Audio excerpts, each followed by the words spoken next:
in this section, there's a great book called Eat That Frog. We talked about it before, and this is top time management tips. And in here you'll see set personally motivating goals. What motivates you? Is it your family? Is it holidays? Is it nice things? You know, what is it? What is it motivates you personally, and maybe what motivates you in business? Don't finish today until you plan tomorrow. Everybody's busy, so if you could spend 10 minutes at the end of the day just planning what you're going to do the next day, or if you have people helping you and assisting you to plan, what does tomorrow look like for you? 10 minutes at the end of a day will help tomorrow. Eat a frog for breakfast every day. We all avoid the one task, the quote, the proposal, whatever it might be, that is the complicated thing. But once you do that first, if you eat that frog, and the book Eat That Frog was, the worst thing you had to do every day was eat a frog for breakfast, your day don't get much worse. But if you take on the hardest thing first, the rest of the day is easy. And when you do stuff, when you tick stuff off, it releases endorphins, I believe, in your mind to feel better. So take on that frog. What is your frog? What is the one activity that you're avoiding today that actually will make your day so much easier? That's what this is. Invest time, don't spend it. You're watching this, which means you're investing time in your personal development. If time was a currency, how would you invest it? And again, you've got to strike a work-life balance. It ain't going to be a normal scale. You ain't going to get it perfect, because sometimes you're going to have to work a lot harder or work later, and sometimes you need that family time.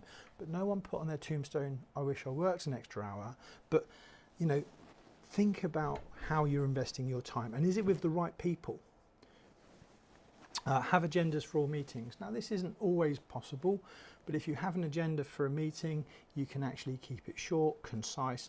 I'm a nightmare at meetings. I can talk for England, but I still can have my team pull together agendas of what the objectives are, what we're going to discuss, and time is precious, right? So don't waste it. So agendas will help you for this. Have conference calls and save time. You don't need to go and travel and see everyone all the time. Have a conference call, have a video call, have a Zoom. These things save huge amounts of time. And how many video calls could you do in a day, or phone calls could you do in a day, versus how many customer visits could you do? I'm not saying don't do customer visits, but if you look at it really, truthfully, honestly, you will do more video calls and more phone calls than you will traveling. So think about that one. Learn to delegate to your team. Delegate, not abdicate. So delegating is, when we said it in previous slides, the feedback loop. Ask someone to do something. Once that's done, ask them to tell you when they've done it. That gives you the feedback loop.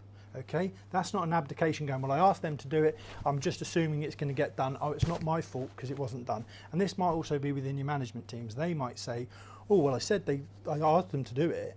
Don't ever assume anything is ever going to get done. Have a feedback loop.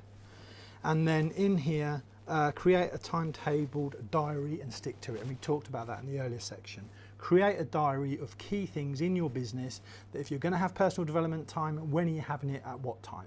If you're going to have a management meeting, what day, what time is that there? Make that part of the business routine and stick to it. So that's top time management tips in this section.